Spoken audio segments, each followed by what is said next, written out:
দিদির মতন শিখেছি, দিদির কাছ থেকে নাচটা শিখেছি দামসা মাদলের। তা আমরা সেই দামসা মাদলের নাচ দিচ্ছি, দিদি দেখাচ্ছি। দামসা মাদলের নাচ ওরা বলছে নাকি দিদির কাছ থেকে শিখেছে।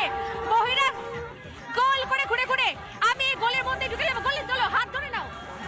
তোমরা নাকি এই যে অ্যাক্টিং করো না বহিরাগত, কে বলে বহিরাগত নিয়ে? আমরা নাকি বহিরাগত। আমার একটা দিদি আছে, বলতে চাই যে আর বাংলা আমাদের পাশে বিশালভাবে দাঁড়িয়েছেন। ওনারা মানে কি বলবো, খাওয়া না দাওয়া না, আমরা যেভাবে লড়াই করেছি সেভাবেই আর বাংলা আমাদের পাশে ছিল। মানে সমস্ত দিন আমাদের কাছে মানে যা যা হয়েছে আমাদের খুঁটিনাটি বিষয়গুলো তুলে পাশে আছি এবং আমরা পাশে থাকবো, আমরা পাশে থাকবো।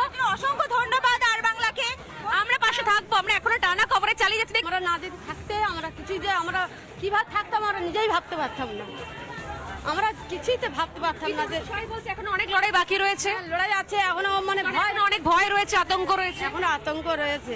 থাকার মানে কোনো পরিস্থিতি ছিল না। আপনারা যদি না থাকতেন আসতেন তা আমরা কিভাবে ভাবতাম, আমরা ভাবিয়া কোনো সত্যি খবর সামনে না আসলে কি রাস্তায় বেরোতেও ভয় করতো? মানে তখনও তাহলে পরিচয় দেখানো যেত না, পরিচয় দেখানো যেত না, আমরা খুবই আতঙ্কে থাকতাম। আপনারা আসাতে সত্যি আমরা সাহস পেয়েছি, আমরা রাস্তায় নেমেছি, আমাদের যন্ত্রণার কথা আপনাদের জানিয়েছি, আপনারা সারা বিশ্বের কাছে তুলে ধরেছেন। এর জন্য আর বাংলাকে সত্যি অসংখ্য অসংখ্য ধন্যবাদ। এখনো বলবো দিদি, যতক্ষণ আমাদের লড়াই চলবে ততক্ষণ আপনারা আমাদের পাশে থাকবেন।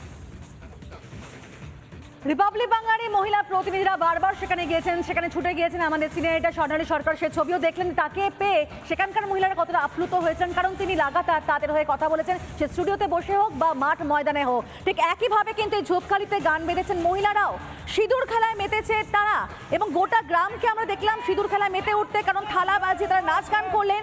শেখ শাহজাহানের গ্রেফতারে খুশিতে মেতে ওঠেন গ্রামের মা বোনেরা, পুজো দিয়েছেন তারা। নারী শক্তির জয় হয়েছে, এমনই মন্তব্য শোনা গেল গ্রামবাসীদের মুখে। বাইরে এসে দেখো দিদি কেমন লেগেছে।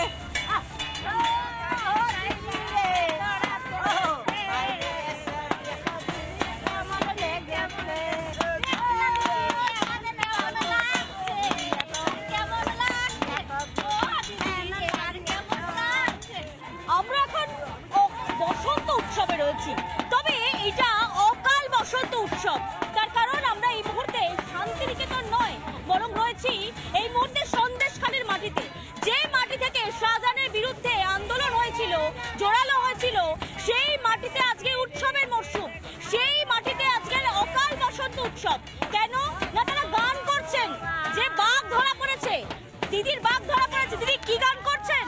আমরা হচ্ছে কি এই সুন্দরবনের যে পল্লীশ্রীকে যে রাবণ হরণ করে নিয়ে গেছে, সেই রাবণের মানে ইয়ে হয়েছে, গ্রেপ্তার হয়েছে, সেই জন্য কিসে খুশি? এই গালে রং কিসের? আমরা একটু একটু কিসের আনন্দ? শেখ শাহজাহান ধরা পড়েছে, সেই আনন্দ। শেখ শাহজাহানের জন্য এই উৎসব আজকে। কেমন গান করছেন? সুন্দরবনের টাইগার তো ধরা পড়েছে, বাইরে এসে দেখো দিদি কেমন লেগেছে। দেখলেন কিভাবে অকাল বসন্তে মেতেছেন সন্দেশখালীবাসীর চোখে মুখে আনন্দ। তবে কিন্তু এই ভয় আতঙ্ক এখনো পর্যন্ত তাড়িয়ে বেড়াচ্ছে সন্দেশখালীর মা বোনেদের, কারণ তারা অভিযোগ করছেন, তাদের অভিযোগ যে শাহজাহান বাহিনীরা এখনো পর্যন্ত ঘুরে বেড়াচ্ছে, হুমকি পর্যন্ত দিচ্ছে।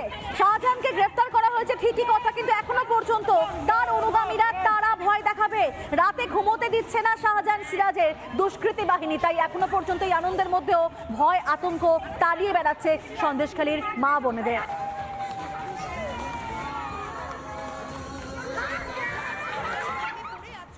পুলিশ শেখ শাহজাহানকে গ্রেপ্তার করতে বাধ্য হয়েছে, এবং এই যে সন্দেশখালীর মায়েরা বোনেরা যারা দীর্ঘদিন ধরে মুখ ঢেকে নিজেদের কথা বলে গিয়েছেন, নিজেদের জীবনে ঘটে চলা অত্যাচার, কিভাবে তাদের উপর নারকীয় অত্যাচার চালানো হয়েছে, জমি দখল করে নেওয়া হয়েছে, আজকে তারা মুখ খুলে বাইরে বেরোতে বাধ্য হলেন সন্দেশখালীতে, এবং তাদের আন্দোলনের চাপে পড়ে কোথাও গিয়ে আজকে পুলিশ কিন্তু গ্রেপ্তার করলো শেখ শাহজাহানকে। দিদি, শেখ শাহজাহানকে গ্রেপ্তার করা হলো অবশেষে, এতগুলো দিন পর, 56টা দিন পেরিয়ে গেল, তারপরে শেখ শাহজাহান গ্রেপ্তার হলো। কি মনে করছেন এত দেরি কেন গ্রেপ্তার করতে?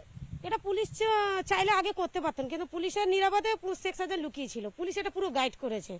আর শেখ শাহজাহান যে গ্রেপ্তার হয়েছে, যে আমরা চাই না যে তিনি যে গ্রেপ্তার হয়েছেন তিনি যেন আগামী দিন না যেন বেরোতে পারে, এইটাই আমরা চাই যে আগামী দিন বেরোতে পারে, উনি যে আগামী দিন যে বেরোবেন কিন্তু আমাদের কিন্তু মহা বিপদ, তখন আমাদের ঘোর বিপদ, আমাদের বাঁচার কোনো পথ থাকবে না, আমাদের কিন্তু ঘোর বিপদ। আমরা চাই ওর ফাঁসি চাই, যখন উনি গ্রেপ্তার হয়েছেন ওনার ফাঁসি চাই, শেখ শাহজাহানের ফাঁসি চাই। এবং শেখ শাহজাহান যে আছেন তেনার ভাই হচ্ছে সিরাজ ডাক্তার, ওকে ধরতে চাই, ওকে ধরুক পুলিশ, ওকে ধরুক, আর ওরও ফাঁসি। আপনারা দীর্ঘদিন আন্দোলন করলেন এবং সেই আন্দোলনে চাপে পড়ে কোথাও গিয়ে আজকে শেখ শাহজাহান গ্রেপ্তার হলো। হ্যাঁ, আমরা করেছি, আমরা নিজেদের জন্য, নিজেরা বাঁচার জন্য আমরা নিজেরাই আন্দোলন শুরু করেছি, আমরা নিজেরা আন্দোলন শুরু, কারণ আমরা আর পাচ্ছি না, আমরা পরিস্থিতির চাপে যে তোমার হচ্ছে গেছিল দেওয়ালে পিঠ থেকে গেছিল, দেওয়ালে পিঠ থেকে গেছিল, এই মানুষগুলোর দেওয়ালে পিঠ থেকে গেছিল। দিদি, শেখ শাহজাহান অবশেষে পুলিশের হাতে গ্রেপ্তার হলো, এতগুলো দিন পেরিয়ে গেল তারপরে গ্রেপ্তার, কি বলবেন? আমি তো বলবো যে এটা পুলিশই একমাত্র দায়ী। কেন ওনারা যদি চাইতেন অনেক আগেই ওনাদেরকে ধরে নিতে পারতেন, কিন্তু ওরা তো ধরতে পারেননি বা ধরার চেষ্টা করেননি। জনগণ না বেরোলে তো জনগণের চাপেই ধরেছে পুলিশরা ভেবেছে যে জনগণকে কিছুতেই আটকানো যাবে না, তার জন্যই পুলিশরা জনগণের চাপে পড়েই ধরেছে। এতদিন শেখ শাহজাহান ছিল পুলিশের হেফাজতে ছিল, পুলিশ লুকিয়ে রেখে দিয়েছিল শেখ শাহজাহানকে। এখন জনগণ যেই চাপ দিয়েছে, পুলিশ তো বলছে আমাদেরও তো পিঠ বাঁচাতে হবে, তার জন্যই পুলিশরা বাধ্য হয়ে ধরেছে। 56 দিন পরে শেখ শাহজাহান গ্রেপ্তার, আপনাদের আন্দোলনের পরে 56টা দিন পরে শেখ শাহজাহানকে গ্রেপ্তার করা হলো, কি মনে হচ্ছে? স্বস্তির নিঃশ্বাস ফেলছেন কি? একটু স্বস্তি হচ্ছে, কোথাও আবার একটু ভয়ও লাগছে। কেন ভয় লাগছে? কারণ ওনার যে বাহিনী এখনো বাইরে আছে তাদেরকে এখনো গ্রেফতার করা হয়নি, যেমন ওনার ভাই সিরাজ ডাক্তার, সিদ্দিক প্রধান, আতা, কামাল, ওনার আমিরুল, ওনার আরো আলমগীর, এরা যে এখনো বাইরে আছে, আমরা তবু নিরাপদ নয়। যতক্ষণ পুলিশ বাহিনী আছে ততক্ষণ আমরা একটু নিশ্চিন্তে ঘুমোতে পারি, কিন্তু পুলিশ যখন আবার চলে যাবে আমাদের কি হবে আমরা সেটাই জানি না।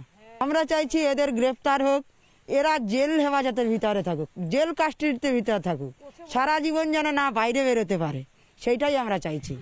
রাতের অন্ধকারে কেন শেখ শাহজাহানকে গ্রেপ্তার করলো পুলিশ এরকম লুকিয়ে চুরিয়ে, যেখানে তোমাদের চোখের জল এতদিন ধরে তোমরা ফেলেছো, তারপরে কেন লুকো ছাপা শেখ শাহজাহানকে গ্রেপ্তার করতে, কি মনে হয় তোমাদের? ষড়যন্ত্র করে নুকে রেখেছিল, পুলিশ নুকে রেখেছিল। হ্যাঁ, পুলিশে নুকে রেখেছিল, তার জন্য ওকে ধরতে পারেন। শুনলেন আপনারা, প্রতিবেদন দেখলেন, দোষীদের শাস্তি চাইছেন, এখনো তাদের মধ্যে ভয় আতঙ্ক তাড়া করে বেড়াচ্ছে। অভিযোগ শুনতে তবে সন্দেশখালীতে ক্যাম্প হয়েছে, কিন্তু সেই ক্যাম্প হয়েছে বটে, কিন্তু সন্ধে 7টা বাজতে সেই ক্যাম্পের ঝাঁপ বন্ধ হয়ে যায়। অভিযোগ এমনটাই করছেন স্থানীয় মহিলারা। কে দেবে তাদের নিরাপত্তা? পুলিশে তো আস্থা নেই তাদের। রিপাবলিক বাংলা সিনিয়র এডিটর স্বর্ণালী সরকারকে জানালেন তারা নিজেদের হালের কথা।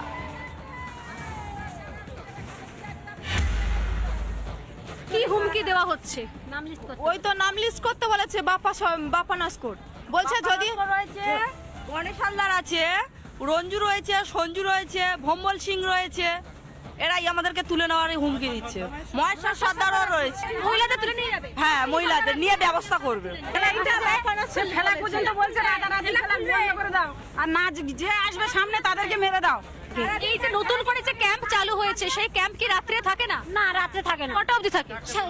7টা পর্যন্ত থাকে। 7টা বন্ধ থাকে। তারপর সকাল 7টা থেকে সন্ধ্যা 7টা পর্যন্ত থাকে, এবার চলে যায় ওরা। তাহলে এই যে ধরনের হুমকিগুলো এখন অবধি দেওয়া হচ্ছে, আমাদের উপরে আক্রমণ হয়, তাহলে কে বাঁচাবে আমাদের? পুলিশ আমাদের কোনো নিরাপত্তা দেবে? কিন্তু এইটা হচ্ছে যে না ফেলে দিয়ে যাবে, তখন পুলিশ এসে মৌকালি উঠবেন, বলবে আমরা দেখেছি, আমরা এ করেছি। পুলিশ কোনো কাজে নয়, কিছু না, পুলিশ হয়তো বসে আছে, কিছু না। বাপা নস্কর এখানটা ঠেলতে বলে যাচ্ছে যে যেসব মায়ের আছে লেবেছে ইয়েতে, তাদের কেস ইয়ে করতে হবে, তুলে নিয়ে গিয়ে ভিডিও রাখতে পারে।